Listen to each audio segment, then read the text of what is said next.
Good morning, Mustangs. Welcome to the school for the week of January 27th. We hope you have a great long weekend. Let's start off the week with the Pledge of Allegiance. Please stand for the Pledge of Allegiance. Okay, go. Ready, begin. I pledge allegiance to the flag of the United States of America and to the republic for which it stands, one nation, under God, indivisible, with liberty and justice for all. Thank you. Job well done. Let's see what's happening at Westlake this week.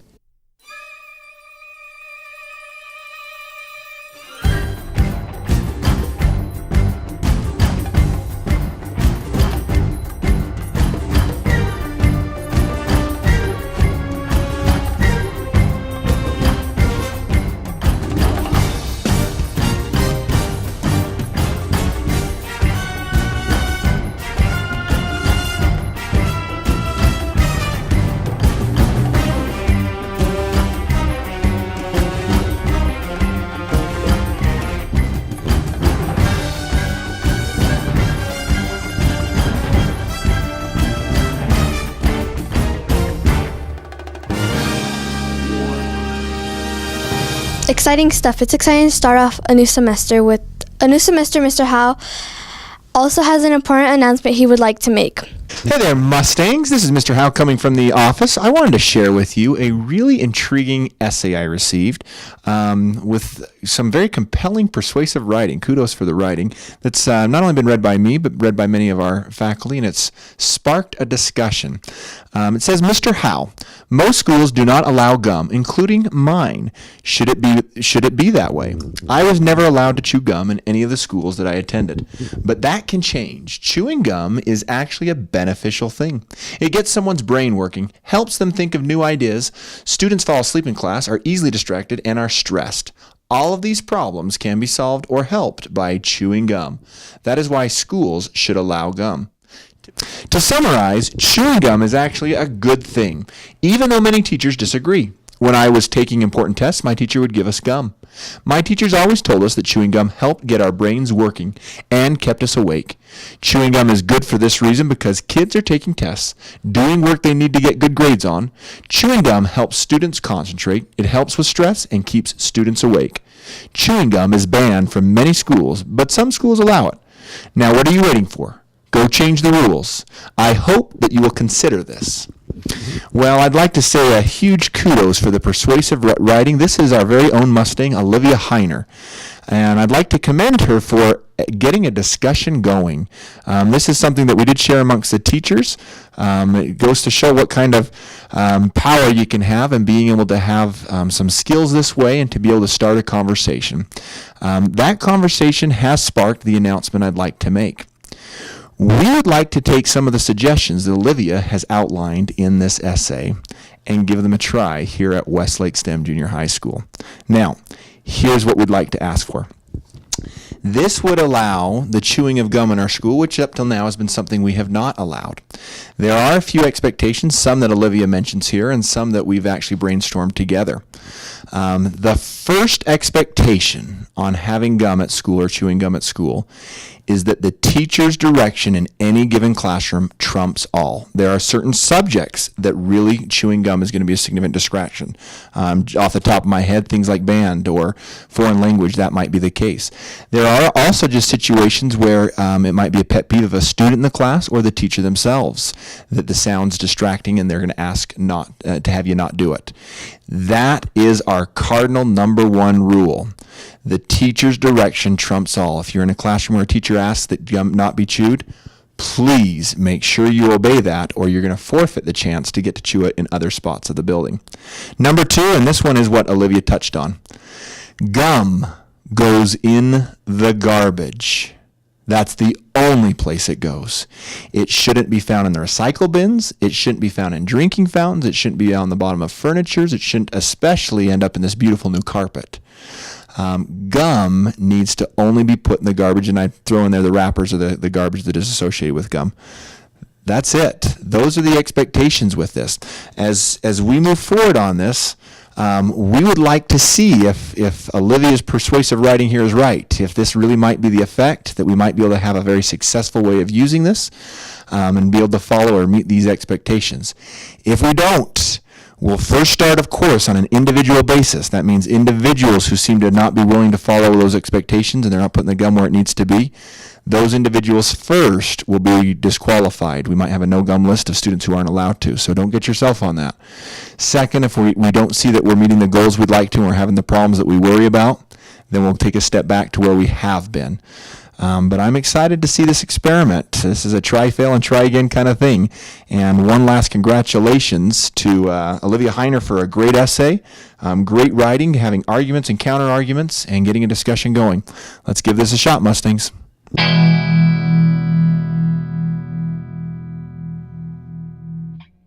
Thanks, Mr. Howell, and thanks to one of our Mustangs for writing such a compelling essay.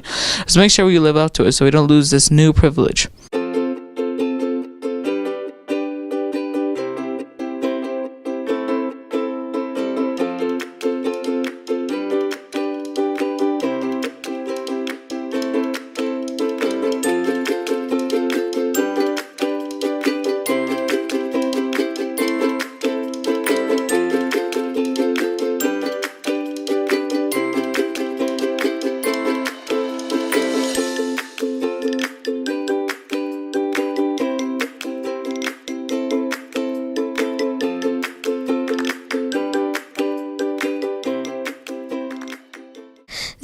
The SRI data is now in.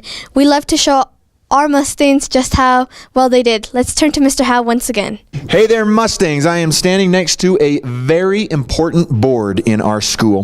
This board, we showed it to you once earlier in the year.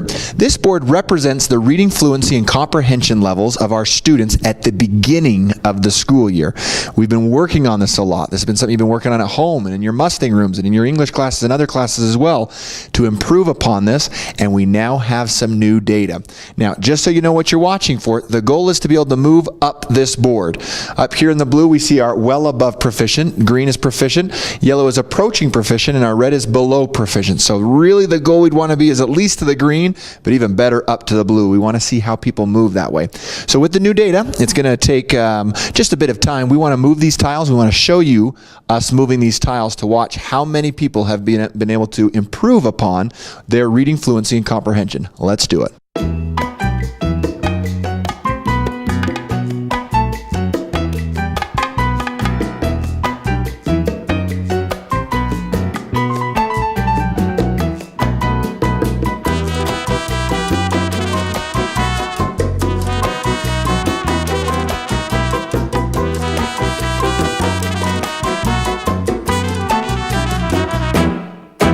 ¿Dónde estás, Yolanda? ¿Qué pasó, Yolanda? Te busqué, Yolanda. Y no estás, Yolanda. Wow, incredible job, Mustangs. Keep up the work on your reading. We wanted to see every student's title get as high as possible. Next week, we'll be starting another intramural sport during lunchtime. Let's turn to our fabulous PE teacher to learn more. Volleyball intramurals sign-ups start on Tuesday. Make sure you get signed up for intramurals. It will be starting that following week on that Monday. So get signed up so that you can be on a team and win our wonderful championship shirts. So cool. We look forward to that. Get signed up for the school website this week. That's it for us. Thanks for watching. This is Mustang Media.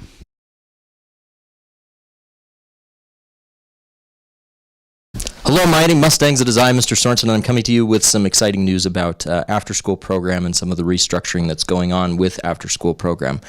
For those of you who are not familiar with our after-school program, it's called STEM After Hours, and it runs from 3 until about 5 in the evenings. Each day of the week except for Fridays. After school program is a place where you can come and receive some extra help on your schoolwork, to have an opportunity to complete some homework and have some teachers nearby to provide some support. And there's also some fun activities there and some enrichment activities and things that can be beneficial and a good place to meet friends. And we encourage people to participate in the after-school program, and we could use a lot more students in the after-school program. And so if it's something you haven't tried in the past, have a talk with your parents and see if it's something that you'd like to do. Now, because of the way we're restructuring after school program for the second semester, we're going to have a couple of new things, and I wanted to let you know what those are. Now, first of all, if you're in the after school program right now, it's going to continue this week the way it's been continuing all year. But sometime this week, if you're in an after-school program, you need to stop by the counseling center and pick up one of these registration forms. Or if you're interested in joining the after-school program, again, sometime this week, pick up one of these registration forms. Every single person participating in after-school program will need to take one of these home and have them signed by a parent and returned. They can be picked up in the counseling center, and they can be returned to the counseling center or to the front office, and this will allow you to be an after-school program. If you do not have one of these forms turned in, unfortunately, you cannot attend. So please make sure that you get one of these filled out sometime this week. Now, once we receive your registration form, we're going to make you a specialized individual ID card for after-school program.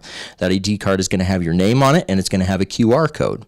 And you will use that ID card to get you into sections of the after-school program. If you don't have your ID card, once we've issued it to you, you're not allowed to be in the building. So if you're with after-school program, you'll have your ID card. We'll scan you into whatever section of after-school program you're in, and then you can stay there for that time, and we know where you are, and everybody's safe, and everybody's accounted for. And then if you do not have your ID card with you, or you've not been scanned into a section, you'll be asked to leave the building after 3 o'clock. So please make sure that you get your registration turned in so that we can get you your ID card for after school program starting next week.